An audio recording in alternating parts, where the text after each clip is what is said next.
Police জল কামান নিক্ষেপ করছে।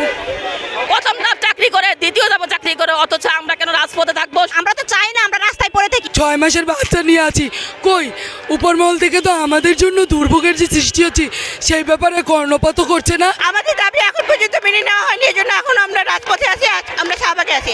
আমরা এতদিন জাদুঘরের সামনে ছিলাম, আমরা ভেবেছিলাম প্রশাসন থেকে বা আমাদের অধিদপ্তর থেকে আমাদের ভালো কোনো কিছু জানানো হবে, কিন্তু তারা আমাদের এখন পর্যন্ত ভালো কোনো কিছুই জানাচ্ছে না, এই জন্য আমরা আজকে শাহবাগে আছি।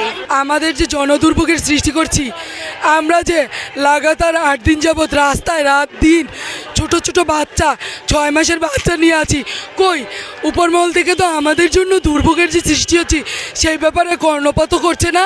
তাহলে উপরমহল যখন আমাদের ব্যাপারে কর্ণপাত করছে না, তখন জনদুর্ভোগের কথা আমরা কিভাবে চিন্তা করব?